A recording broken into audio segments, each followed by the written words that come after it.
안녕하세요, 여러분. 가람쌤입니다. 오늘은 한국의 어버이날이에요.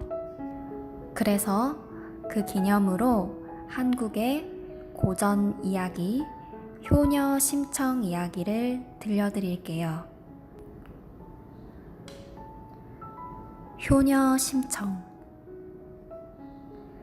옛날 어느 마을에 한 부부가 살았습니다. 부인은 마음씨가 곱고 손재주가 좋았고 남편도 마음씨가 착하고 부인을 아주 아꼈습니다. 그런데 남편은 장님이라서 사람들이 신봉사라고 불렀습니다. 어느 날 신봉사의 부인이 선녀를 품에 안는 꿈을 꾸었습니다. 그 후 곧 딸을 낳게 되어 부부는 너무 기뻤습니다. 신봉사 부부는 딸 이름을 심청이라고 했습니다. 그런데 딸을 낳은 후 바로 심청이의 어머니가 돌아가셨습니다. 어려운 환경이었지만 심청이는 참으로 예쁘고 착하게 자랐습니다. 열심히 일하고 장님 아버지를 극진히 모셔서 사람들은 심청을 효녀 심청이라고 했습니다. 어느 날 저녁, 신봉사가 일하러 나간 심청이를 마중하러 나갔는데 그만 개천에 빠지게 되었습니다. 다행히 지나가는 스님이 그 모습을 보고 구해 주었습니다.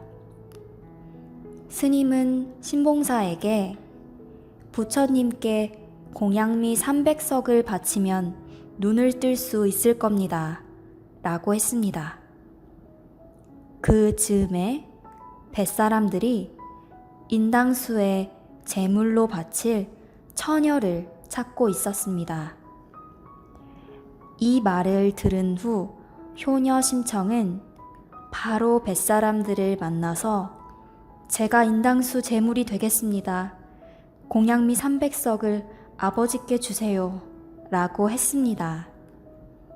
인당수에 제물로 도착한 심청은 한 번 더 아버지의 눈을 위해 기도한 후 바다에 몸을 던졌습니다. 바다의 용왕님은 이런 심청의 효성을 보고 감동하셨습니다. 효성이 지극하구나. 다시 인간 세상으로 돌아가라. 라고 말씀하신 후 심청을 연꽃에 넣어 인당수로 다시 보내셨습니다. 인당수에 떠 있는 연꽃을 어부들이 보게 되었습니다. 와, 저 꽃이 뭐지? 임금님께 갖다 드리자. 라고 했습니다. 어부들은 신기한 연꽃을 임금님께 바치러 바로 궁에 가지고 갔습니다. 왕후가 돌아가신 후 홀로 지내시는 임금님 앞에서 연꽃이 열렸습니다. 그리고 곱고 아름다운 심청이 걸어 나왔습니다. 신하들은 하늘에서 왕후를 보내셨습니다. 라고 했습니다. 그렇게 해서 임금님은 착하고 고운 심청을 왕후로 맞으셨습니다. 심청은 임금님과 행복한 시간을 보내게 되었지만 장님 아버지의 걱정에 슬퍼했습니다. 이 사실을 알게 된 임금님은 나라의 장님들을 궁의 잔치에 다 초대하였습니다. 신봉사도 이 잔치 소식을 듣게 되어 궁을 찾아왔습니다. 심청은 궁 마당 멀리 있었지만 아버지 신봉사를 바로 알아보았습니다. 달려가서 아버지 손을 붙잡고 아버지 딸 청입니다. 아버지 라고 말했습니다. 내 딸 청이? 신봉사는 너무 놀랐습니다. 그래서 눈을 번쩍 떴습니다.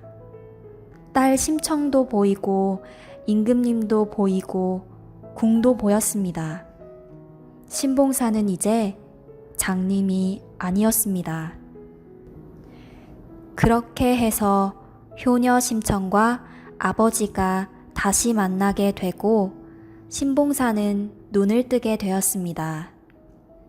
그 후 궁과 나라에 경사가 더 많이 생겼습니다. 그래서 사람들은 극진한 효성은 바다도 하늘도 감동하지 라고 이야기하게 되었습니다.